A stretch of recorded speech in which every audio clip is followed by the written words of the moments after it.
Law of attraction in Hindi, सोच बनती है हकीकत। Gopal Mishra 9 years ago। Law of attraction in Hindi, सोच बनती है हकीकत। दोस्तों, आपने ओम शांति ओम का ये डायलॉग, अगर किसी चीज को दिल से चाहो तो सारी कायनात उसे तुमसे मिलाने में लग जाती है, जरूर सुना होगा। इसी को सिद्धांत के रूप में लॉ ऑफ अट्रैक्शन कहा जाता है। ये वो सिद्धांत है जो कहता है कि आपकी सोच हकीकत बनती है। Thoughts become things. For example, अगर आप सोचते हैं कि आपके पास बहुत पैसा है तो सचमुच आपके पास बहुत पैसा हो जाता है। यदि आप सोचते हैं कि मैं हमेशा गरीबी में ही जीता रह जाऊंगा तो ये भी सच हो जाता है। शायद सुनने में अजीब लगे, पर ये एक सार्वभौमिक सत्य है।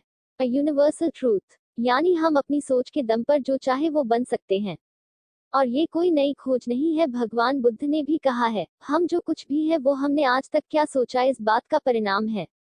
स्वामी विवेकानंद ने भी यही बात इन शब्दों में कही है, हम वो हैं जो हमें हमारी सोच ने बनाया है। इसलिए इस बात का ध्यान रखिए कि आप क्या सोचते हैं। शब्द गौण हैं, विचार रहते हैं, वे दूर तक यात्रा करते हैं। पर इतनी बड़ी बात को इतनी आसानी से मान लेना बहुत कठिन है। आपके मन में इसे लेकर कई तरह के सवाल उठ सकते हैं।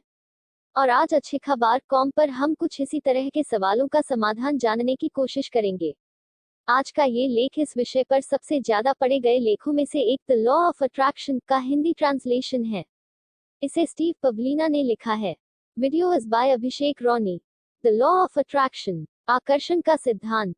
द लॉ ऑफ अट्रैक्शन या आकर्षण का सिद्धांत यह कहता है कि आप अपने जीवन में उस चीज को आकर्षित करते हैं जिसके बारे में आप सोचते हैं।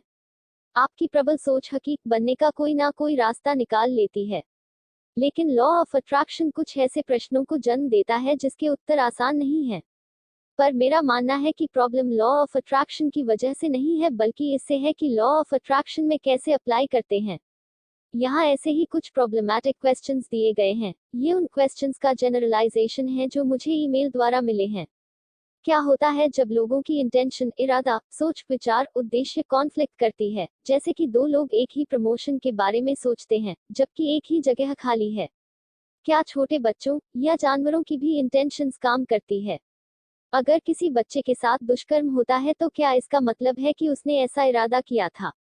अगर मैं अपनी रिलेशन अच्छा करना चाहता हूँ लेकिन मेरी स्पाउस इस पर ध्यान नहीं देती, तो क्या होगा?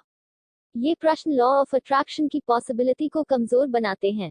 कभी कभार लॉ ऑफ अट्रैक्शन में विश्वास करने वाले लोग इसे जस्टिफाई करने के लिए कुछ ज्यादा ही आगे बढ़ जाते हैं।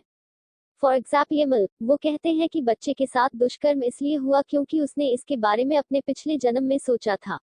भाई, ऐसे तो हम किसी भी चीज को एक्सप्लेन कर सकते हैं, पर मेरी नजर में तो ये तो जान छुड़ाने वाली बात हुई।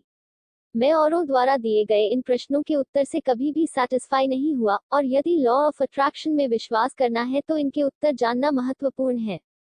कुछ बुक्स इनका उत्तर देने का प्रयास जरूर करती हैं पर संतोषजनक जवाब नहीं दे पाती। पर सब्जेक्टिव रियलिटी, व्यक्ति निष्ठ वास्तविकता के कॉन्सेप्ट में इसका सही उत्तर ढूंढा जा सकता है। सब्जेक्टिव रियलिटी एक बिलीफ सिस्टम, विश्वास प्रणाली है जिसमें सिर्फ एक कॉन्शियसनेस, चेतना है। 2, आप ही वो कॉन्शियसनेस हैं। 3, हर एक चीज, हर एक व्यक्ति जो वास्तविकता में है वो आप ही की सोच का परिणाम है। शायद आपको आसानी से दिखाई ना दे, पर subjective reality law of attraction के सभी ट्रिकी क्वेश्चंस का बड़ी सफाई से आंसर देती है। मैं एक्सप्लेन करता हूँ। सब्जेक्टिव रियलिटी में केवल एक कॉन्शियसनेस होती है, आपकी कॉन्शियसनेस। इसलिए पूरे ब्रह्मांड में इंटेंशंस का एक ही स्रोत होता है, आप भले ही वास्तव